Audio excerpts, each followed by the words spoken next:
디모데 후서는 바울의 마지막 유언입니다. 그 마지막 유언의 마지막 문장이 우리가 읽은 22절에 자리하고 있습니다. 22절은 한 문장으로 우리 나라의 번역본에는 기록되어 있지만 두 문장으로 되어 있습니다. 마지막 문장은 은혜가 너희와 함께 있을지어다, 이 내용입니다. 마지막에 과연 이 사도 바울은 어떤 은혜를 디모데와 우리에게 끼치기를 원하고 있을까? 그 내용을 살펴보기를 소망합니다. 첫째는 함께 있는 것이, 함께 모이는 것이 은혜라는 것입니다. 그 자체가 은혜라는 거예요. 10명의 사람이 있습니다. 가장 비호감인 사람 첫째부터 10째까지 그렇게 손꼽아보라. 그러면 반드시 첫째나 두 번째 거론되는 사람이 사도 바울입니다. 그는 화합하기가 어려운 사람입니다. 그걸 단적으로 알 수 있는 사건이 사도행전에 기록되어 있습니다. 바나바가 귀한 어른으로서 초대교회들을 섬길 때에 이 사도 바울은 그의 호의로, 그의 인도함으로 그가 초대교회에 등장했지요. 그래서 잘 섬기고 또한 선교 여행도 갈 수 있었습니다. 그런데 그러한 자신을 붙잡고 인도한 그 선생님을 그가 손가락질을 하고 그리고 등을 쥐고 헤어졌다는 것입니다. 그 이전에 베드로에게 행했던 일들은 뒤로 하고도 그의 스승 바나바에게 한 일은 그 부도덕한 소치라고 봅니다. 왜 그러냐 하면 과거 베드로에게는 이유가 있었어요. 그러나 그 이유를 여러분들에게 굳이 이 시간에 나누려고 하는 것은 아니고, 그 태도가 이 사도 바울이 베드로가 잘못됐다는 것을 많은 사람들 앞에서 손가락질하고 공공연하게 이야기했다는 것입니다. 그 태도는 옳지 않은 것이지요. 그러나 한 번 끝나는 것이 아니라 바나바에게도, 바나바는 당시에 착한 사람이고 또한 권위자라는 칭송을 받던 인물이었습니다. 다른 것보다도 사도 바울에게 큰 호의를 베풀었잖아요. 그런데 그에게도 등을 돌리고 싸움을 했다는 것, 이 자체가 바울의 호감을 주지 않는 그런 모습의 단면이라 생각합니다. 그래서 20여 년의 사도 바울의 사역 가운데 특별히 초기에 그의 모습을 살펴보면 금방 말씀드린 것과 같이 남과 화합할 수 없는 그런 내용들을 보인다는 거예요. 그런데 오늘 디모데 후서와 또 말기에 작성한 에베소, 빌레몬서, 이런 내용들을 살펴보면 그의 남들과 타협하지 아니하고 하나 되지 못하는 그러한 마음이 온화하게 부드럽게 바뀌었다는 것을 알 수 있습니다. 특별히 오늘 본문에 데마가 거론이 돼요. 하나님을 떠났고 그래서 사도 바울을 배신해서 세상으로 간 데마를 욕하지 않습니다. 그리고 계속해서 본문을 살펴보면 떠나간 사람들에게 개인적인 감정을 이야기하지 않습니다. 다만 디모데에게 그들을 조심하라, 이 정도로 이야기한다는 것입니다. 원래 사도 바울이 그런 사람이 아닌데 어떻게 하나님은 그를 그토록 성숙한 인격을 보이도록 하셨는가? 그것도 저와 여러분들이 지금 첫 번째로 나누는 함께 모이는 은혜를 계속 경험함으로 변했다는 것입니다. 사도 바울은 하나님께서 그를 그냥 두지 않으셨어요. 계속 사람들을 붙여주시고 계속 함께 공동체를 이루도록 하셨다는 겁니다. 원래 하나님의 은혜는 모이는 데 있습니다.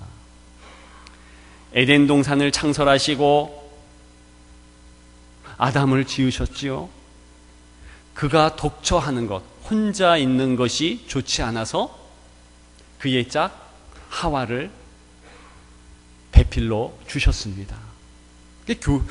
가정을 만들게 하셨지요. 그 이후로 하나님의 은혜는 계속 공동체를 통해서 주셨습니다. 12 야곱의 아들들이 흩어지지 않은 것, 그 성경학자들은 하나님의 기가 막힌 은혜라고 합니다. 예수님께서 비록 공생의 기간 가운데 홀로 산에서 기도하셨지만 그러나 그것은 제자들, 공동체를 위해서 그리고 많은 사람들을 위해서 그렇게 하셨던 것입니다. 내려오셨지요. 만났지요. 공동체를 구성하고 같이 은혜를 나누셨습니다. 심지어는 이 땅을 떠날 때에도 혼자 혹은 제자들만에게 당신의 영광된 모습을 보여준 것이 아니라 하나님 나라로 올라갈 때 무사람들이 다 같이 와서 하나님을 경배하며 예수 그리스도 환호하도록 하셨다는 것입니다.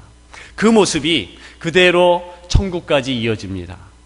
천국에는 홀로 유유자적하고 좋은 음식 먹고 하는 것이 아니라 대표적인 모습이 하나님을 예배하는 모습으로 14만 4천 명의 많은 수가, 그리고 24 장로들과 또한 천군 천사 스랍들과 더불어서 하나님을 예배하는 그 공동체의 모습을 보여준다는 것입니다. 그것이 그냥 되어진 것입니까? 절대로 그렇지 않습니다. 오늘 본문의 작은 공동체를 이룰 때조차도 예수 그리스도의 피보혈로 그것이 가능토록 하셨다는 것입니다. 우리가 곧 성찬식을 할 것인데, 성찬식은 예수님이 그 몸이 찢기심을 기념하는 것입니다. 내 몸이 찢기었다. 예수님이 찢기셨기에 우리는 하나가 될 수 있는 것입니다. 사단의 간괴를 보십시오. 하나님은 하나 되게 하셨는데 그의 첫 행태가 아담과 하와를 분열하게 해서 다른 마음을 갖게 합니다. 아담과 하와가 죄의 저주로 에덴을 떠났을 때에 또 가인이 죄를 짓게 됩니다. 그러면서 가인은 그 아우를 죽이며 부모님과 하나 되지 않고 떠나게 합니다. 방랑하게 하지요. 유리하게 하지요. 이것이 사탄의 처음부터 끝까지 역사인 것입니다. 그래서 말세의 주말에는 모이기에 힘쓰라 그랬습니다. 모이지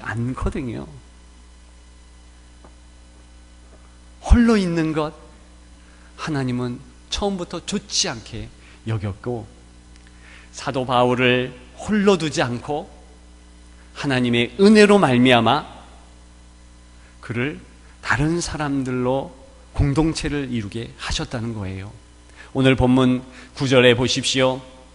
디모데를 향하여서 네가 속히 오라. 21절에도 동일한 목소리입니다. 겨울 가기 전에 와라. 그렇게 말씀하십니다. 그냥 오지 말고 마가를 데려오라. 지금 나는 누가와 함께 있지만 나는 공동체가 그립다. 너희들이 와라. 그렇게 이야기하는 것입니다. 모이는 것만 해도요, 귀합니다. 큰 모임, 작은 모임, 모든 교회 공동체의 모임은 그래서 모이는 것 자체가 거룩한 것이에요. 왜? 예수님의 찢겨주심 때문에 우리가 모일 수 있기 때문에 그렇습니다. 마가다락방에 120문도가 모였을 때 하나님께서 은혜를 주신 것이지 따로따로 흩어져서 성령 받으라 그렇게 얘기하지 않았습니다. 우리가 일하고 은혜 받고 그러기 위해서는 모이는 것 그 자체가 은혜인 줄 믿습니다. 두 번째로 함께 위로하는 것이 은혜입니다. 오늘 본문을 살펴보면 문안하라 19절과 21절에 문안을 권면해요. 문안이라는 것이 무엇입니까? 그것은 예수 그리스도의 사랑의 마음으로 위로하는 것입니다. 이름들이 거론되죠. 19절에 보면 우리가 처음 본 사람들도 있습니다. 21절에도 나오지 않습니까? 이들이 이미 사도 바울과 공동체를 이룬 그런 대상들이었습니다. 비록 사도 바울은 수인의 몸이기 때문에 감옥에 있기 때문에 같이 가지 못하지만 마음이 같이 가는 거예요. 영적으로 그들에게 가는 것입니다. 기도하죠. 지금 디모데에게 대신 가서 문안하며 하나님의 사랑을 증거하라. 이렇게 권면하지 않습니까? 저와 여러분들이 교회 공동체를 이룬 단 하나의 목적은 무엇입니까? 위로하기 위함입니다. 요한일서 4장 12절에는 우리가 서로 사랑하면 하나님이 우리 안에 거하시고 그의 사랑이 우리 안에 온전히 이루느니라 그랬습니다. 하나님께서 우리를 사랑하시고 또한 우리 공동체 가운데 우리 사랑을 다른 사람에게 보여줄 때 그것이 위로인 거예요. 다윗이 왜 위대합니까? 그는 반드시 이길 싸움에는 이기고 져줄 싸움은 반드시 져준다는 거예요. 이길 싸움은 누굽니까? 골리앗과의 싸움이잖아요.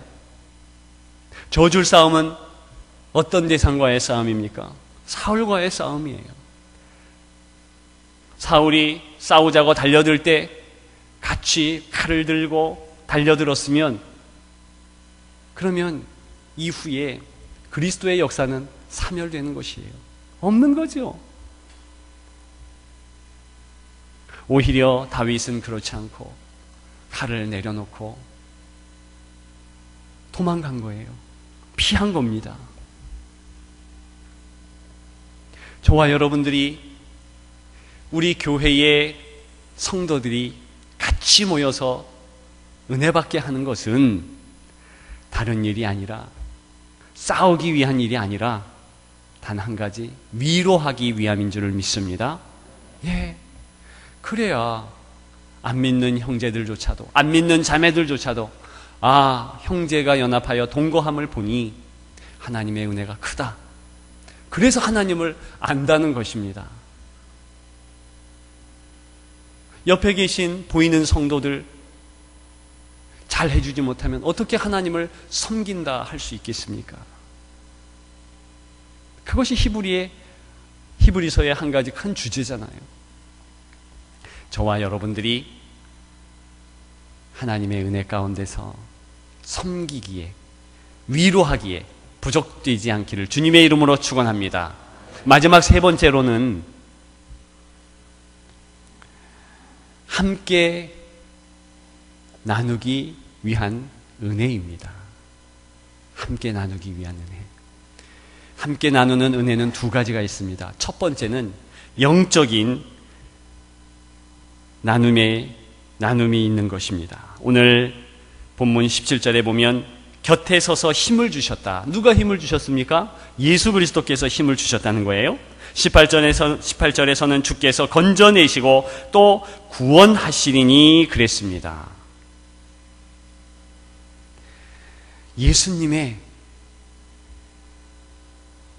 예수님과의 교제의 경험이 나눠지고 예수님 그 말씀이 나눠지는 것, 그것이 나눌 영적 은혜라는 것입니다. 아무리 좋은 것을 먹고 아무리 좋은 세상의 대화가 있다손 치더라도 교회에 예수님의 말씀과 예수님 경험이 나누어지지 않으면 그것은 교회의 모임도 아니고 영적 나눔이 오늘 은혜라고 하는 이 부분에서는 있지 않은 것입니다. 아무리 교회의 분위기가 좋다손 치더라도 예수님의 이야기가 있지 않으면 그것은 영적 교제가 아닙니다. 아무리 나쁜 음식, 아무리 시간 없고 아무리 불편한 자리를 할지라도 그곳에 예수 그리스도의 생명의 말씀이 같이 나누어지면 그것이 그리스도의 영적 교제, 오늘 사도 바울이 우리에게 그토록 원했던 하나님의 은혜인 것입니다. 그렇게 되시기를 주님의 이름으로 축원합니다. 두 번째, 영적 나눔이 교회에서 있지만은 또 한 가지 육적 나눔도 있습니다. 사도 바울은요, 디모데가 오라 한 그의 이유를 오늘 본문을 통해서 말씀하고 있는데 본인이 힘들고 어려우니까 도와달라, 마음이 외로운 것도 있었지만 또 한 가지 육신의 부족한 부분을 채워달라는 내용도 있어요. 겉옷을 가지고 오라 합니다. 그리고 가죽에 쓴 책을 또 가지고 오라고 합니다. 사도 바울이 누굽니까? 3층정까지 갔다 오고 그 음습한 감옥에서 항상 기도해라, 쉬지 말고 기도해라, 범사에 감사하라, 이렇게 이야기하는 대단한 분이에요. 그럼에도 불구하고 그에게도 육신적으로 필요한 것이 있다는 거예요.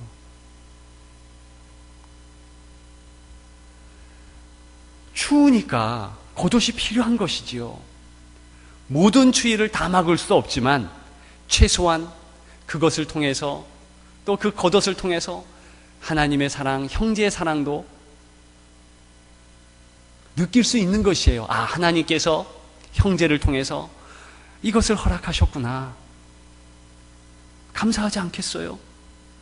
교회는 그러한 육적인 것도 조금은 나눌 수 있는 부분이 있는 것입니다.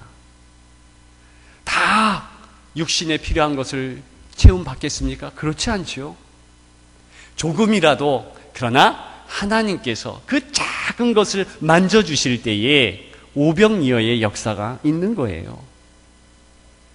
우리 교회는 교육 선교를 하겠다, 그렇게 해서 광고를 이제 13번 항목에 보게 되면 TF팀도 구성해서 베델 성전도 다듬고 하겠다, 그렇게 말씀을 드렸어요.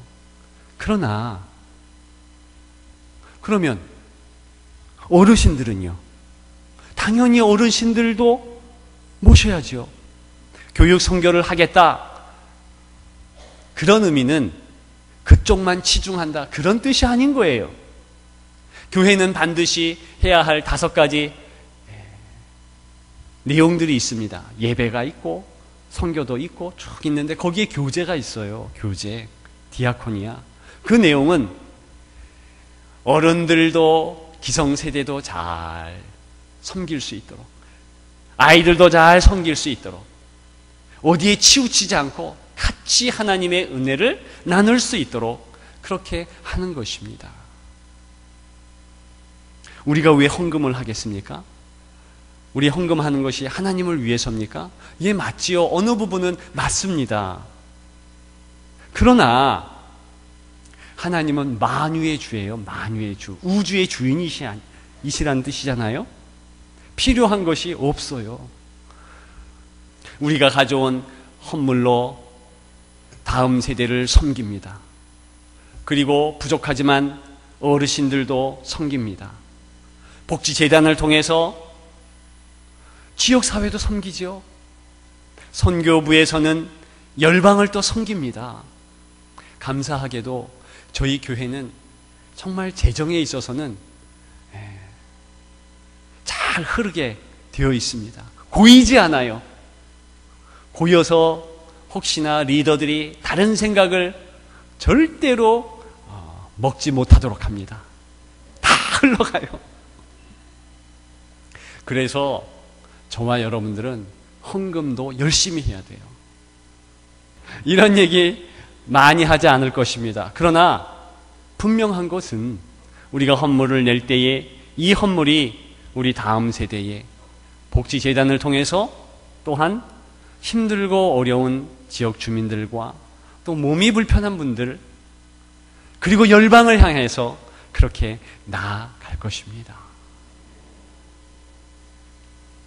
어제 제가 열심히 하나님 말씀을 준비하는데 전화를 받았어요.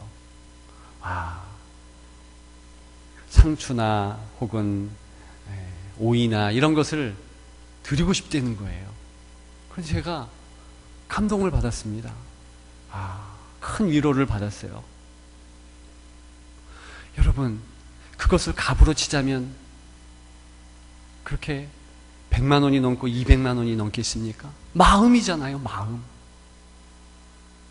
저와 여러분들이 하나님 앞에 전에 나와서 이렇게 하나님 사랑에 마음을 나누는 것, 그것이 하나님의 은혜라는 것입니다. 오늘 본문의 내용을 특별히 제목이 된 22절의 내용을 잘 살펴보면 마지막 문장에 이상한 것을 발견합니다. 무엇이냐면 은혜가 너희와 함께 있을지어다. 그런데 디모데에게 개인적으로 유언을 한 내용이라 우리는 이해합니다. 그런데 왜 복수로 나왔을까? 그것은 사도 바울의 생각 가운데서는 혼자 있는 성도 디모데는, 혼자 있는 교회 지도자 디모데는 전혀 상상할 수 없는 것입니다. 항상 함께 있지요. 실은 성도가 함께 있을 때 은혜가 당연히 붙는 것입니다. 모이기에 힘쓰고 그리고 위로하기에 마음을 다하되 참된 나눔, 예수 그리스도의 영적인 깊은 교제, 그리고 비록 부족하지만 우리의 사랑이 육적으로도